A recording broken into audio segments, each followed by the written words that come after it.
नमस्कार दोस्तों, बहुत बहुत स्वागत है आपका रेडियंट फ्री एजुकेशन में। और आज हम देखने वाले हैं मध्य प्रदेश सामान्य ज्ञान का एक और महत्वपूर्ण टॉपिक, मध्य प्रदेश के जलप्रपात। अगर आप जलप्रपात को देखेंगे तो इससे प्रश्न प्रीवियस ईयर्स में बहुत पूछे गए हैं और बहुत इंपॉर्टेंट टॉपिक है। बहुत छोटा सा टॉपिक है पर प्रश्न यहाँ से बन जाते हैं। तो चलिए शुरू करते हैं। चलिए तो देखते हैं जलप्रपात। तो सबसे पहले मैं बात करूं जलप्रपात से क्वेश्चन किस प्रकार का बनता है। तो देखिए, क्वेश्चन इस प्रकार का बनता है, या तो जलप्रपात का नाम दे दिया जाएगा, आपसे पूछ लिया जाएगा ये किस नदी पर स्थित है, या आपसे जगह का नाम पूछ लिया जाएगा कि किस जगह पर ये जलप्रपात बनता है। तो इस प्रकार से मुख्यतः तीन कैटेगरी है जिसमें ये क्वेश्चन बनते हैं।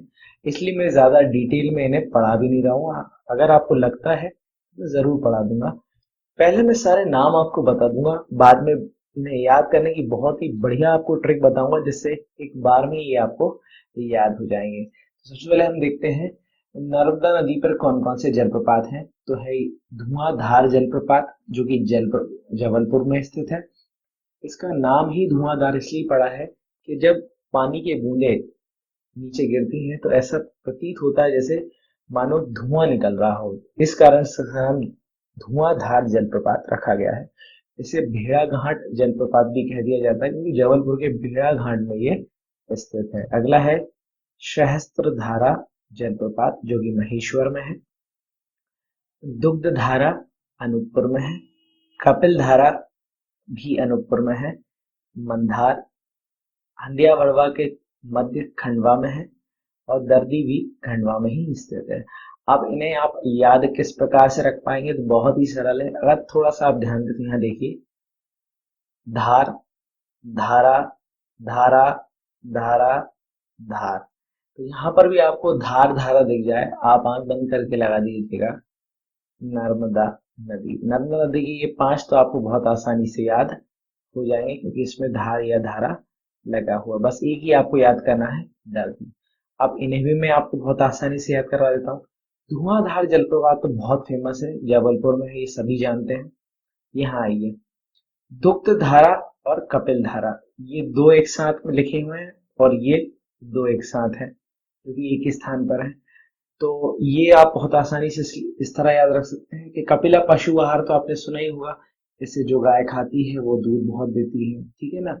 दूध में धारा लग जाती है, तो दो एक साथ है आपको, कपिल धारा और दुग्ध धारा अनूपपुर डिस्ट्रिक्ट में। और मंदार और दर्दी है आपके खंडवा में। तो ध्यान रखिएगा, छोटे छोटे नाम वाले कहाँ पर है, खंडवा में है। क्लियर है जी। चलिए आगे देखते हैं।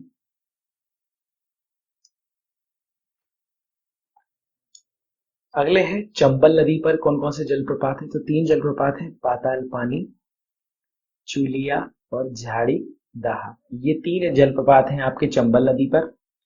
इन्हें भी आप बहुत आसानी से याद रख सकते हैं। जैसे ही आप चंबल का नाम सुनते हैं आपके दिमाग में आते हैं बीहड़, है ना। चंबल नदी में अगर आप चंबल नदी घूमने गए हैं तो कहीं आसपास में आपको झाड़ियां दिख जाएंगी। और झाड़ी के पास अगर आप बैठे होंगे तो जरूर आपको कोई चुपके से छू लेगा और छू के आपको पानी में फेंक देगा। क्योंकि छूने वाला जरूरी नहीं है कोई लड़की हो, ठीक है जी। डाकू भी हो सकते हैं क्योंकि चंबल डाकू के लिए भी फेमस है। तो झाड़ी के पीछे किसी ने आपको छू लिया और छू के आपको पानी में फेंक दिया और बहते बहते आप पाताल में पहुंच गए। तो इस तरह से याद रख सकते हैं चंबल नदी को। आगे देखते हैं। तो नेक्स्ट देखते हैं। नेक्स्ट है जलप्रपात जो कि स्थान है पचमढ़ी। इसमें नदी कोई नहीं है, ठीक है जी। पहाड़ी पर से गिरकर ये जलप्रपात बन रहे हैं। कोई अगर पचमढ़ी घूमने गया हो तो जरूर उन्हें ये जलप्रपात देखे होंगे। सबसे पहला है हमारा रजत जलप्रपात, जमुना जलप्रपात, अप्सरा जलप्रपात, डचेस फॉल और बी फॉल। ये इंपॉर्टेंट है, और भी है वहां पर इंपॉर्टेंट ये चार पांच है। तो आप ध्यान रखिएगा। इन्हें किस प्रकार से याद करना है, देखिए ध्यान से। पचमढ़ी क्या है कि हिल स्टेशन है। हिल स्टेशन आप घूमने जाते हैं तो नज़ारे तो देखते हैं। ऐसे ही नज़ारा देखने गया था रजत, ठीक है जी। जिसने जमुना नाम की एक अप्सरा को देख लिया। अप्सरा को देख के वो उसकी खूबसूरती में खो गया और ऊपर से गिर गया। गिरने को कहते हैं फॉल करना, है ना। तो डचेस फॉल और बी फॉल भी कहाँ पर है, पचमढ़ी में।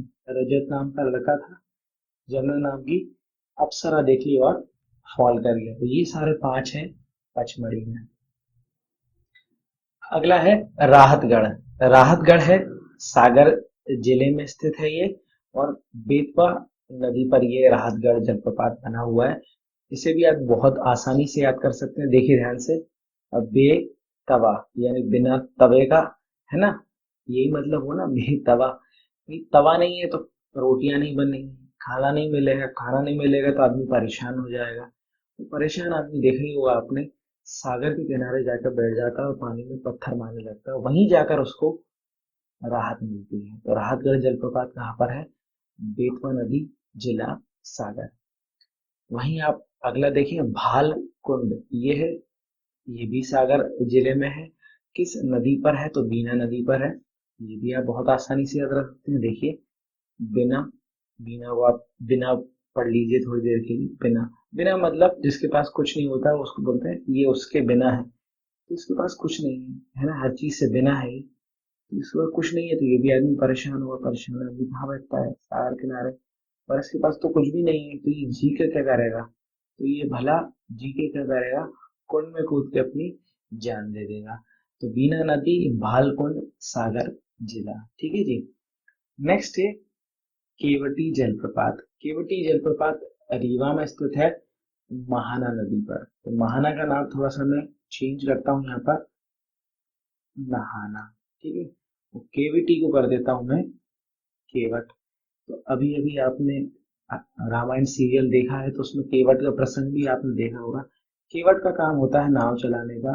तो पानी में नाव चलती है तो पानी से बार बार उसका सामना होता ही रहता है, तो ऐसे व्यक्ति नहाता रहता है। ठीक है, नहाना कौन? केवट। ठीक है, इस तरह आप याद रख सकते हैं, केवटी, महाना नदी। क्लियर है जी। एक और है बेलोही, जो कि भी रीवा में स्थित है, इसकी नदी की जानकारी नहीं है। अगला है पूर्वा जलप्रपात, जो कि है रीवा जिले में।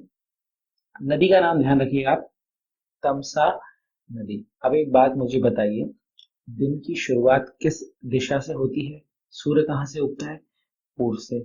और सुबह सुबह से ही तमाशे शुरू हो जाते हैं, तो पूर्व दिशा, पूर्वा तमासा या तमसा नदी, इस तरह आप याद रख सकते हैं। अगला है शंकर खो। शंकर खो है खिवनी अभ्यारण्य के अंदर, और ये जामने नदी पर बना हुआ है। तो इस तरह आप याद रख सकते हैं कि शंकर खो गया था शिवनी के साथ अभ्यारण्य में, क्योंकि उसने जाम पी रखा था। क्लियर है जी। तो ये लाइनें में छोटी छोटी सी हैं, पर एक बार आपको याद रहेगा ही ना, तो एग्जाम में आप हंसते हुए एग्जाम में प्रश्नों का आंसर देंगे तो वाह क्या चीज बताई थी, हमें याद रहेगा। ठीक है जी। ये चीजें बता रहा हूँ, एक बार फिर से वीडियो चला के देखें, खाली सुनना है और इमेजिन करना है, चीजें अपने आप आपको याद हो जाएंगी। अगला है चचाई जलप्रपात, जो कि रीवा में है, बिहार नदी पे। और ये बिल्कुल आपको ट्रिक से याद नहीं करवाया जाएगा, क्योंकि ये सबसे ज्यादा इंपॉर्टेंट है, क्योंकि ये मध्य प्रदेश का सबसे बड़ा जलप्रपात है, और रीवा के सिरमौर तहसील में ये स्थित है। ये भी इंपॉर्टेंट बात है, आपको ध्यान रखनी है। कौन सी नदी है? तो ये बीहड़ नदी पर स्थित है चचाई जलप्रपात। नेक्स्ट है पांडव जलप्रपात, ये पन्ना में है। इस तरह याद रख सकते हैं आप, पांडवों को पन्ना मिल गया था। ठीक है, नेक्स्ट है पियावन। पियावान जो कि कहाँ है? रीवा में है।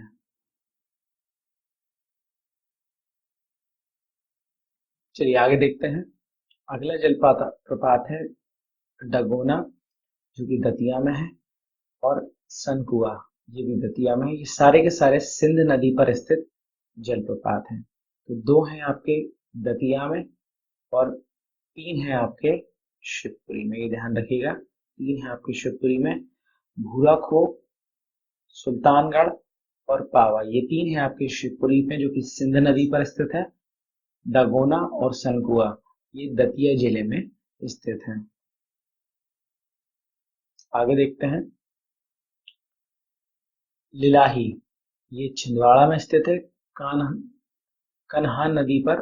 और अनहोनी, ये भी छिंदवाड़ा पे है, कन्हा नदी पर। कुकड़ी खापा, ये छिंदवाड़ा में है, कन्हा नदी पर। इसे भी आप बहुत आसानी से याद रख सकते हैं। मैं नाम किसी का नहीं लूंगा, आप खुद समझ जाएंगे कि मैं किसकी बात कर रहा हूँ। अनहोनी हो गई छिंदवाड़ा के नरेश के साथ में, ऐसी लीला रचाई मामा ने, सत्ता ले गए कान्हा से। ठीक है जी। तो कान्हा के साथ में अनहोनी हुई छिंदवाड़ा में, लीला रचाई किसने? मामा ने। और सत्ता ले गए कौन? मामा। देखते रह गए कान्हा। ठीक है जी, इस तरह आप याद रख सकते हैं। और माथा खपाते रह गए मा कान्हा, सत्ता ले गए मामा। कहाँ पे? छिंदवाड़ा में। ठीक है जी। आगे देखते हैं। गांगुल पारा, ये बालाघाट में है, बेनगंगा नदी पर। इसे इस तरह याद रखें, गांगुल पारा, गांगुली पार कर ले गया बालाओं को घाट से। किस नदी की घाट से? बेनगंगा नदी के घाट से। और अगर आपने बालाघाट जिला देखा हो तो ये बेनगंगा नदी के तट पर ही बसा हुआ है, बालाघाट। अगला है मल्हार। मल्हार बालाघाट में है और ये देव नदी पे है। तो आपने मियाँ की मल्हार तो सुना ही होगा, वो एक संगीत की एक राग है ना। मियाँ की मल्हार बालाओं को, बाला घाट पे बैठ के गाती हैं, किसको? देव को प्रसन्न करने के लिए। इस तरह आप याद रख सकते हैं। तो ये कुछ इंपॉर्टेंट जलप्रपात थे, मैंने ट्रिक के माध्यम से आपको याद करवाने की कोशिश की है। आई होप आपको ट्रिक्स पसंद भी आई हो। तो अगर पसंद आई है तो चैनल को सब्सक्राइब कीजिए, बेल आइकन को दबाना ना भूलें, जिससे कि नई वीडियो आए तो आपको नोटिफिकेशन मिल जाए। दोस्तों में ज्यादा से ज्यादा शेयर करें। Thank you very much for watching this video.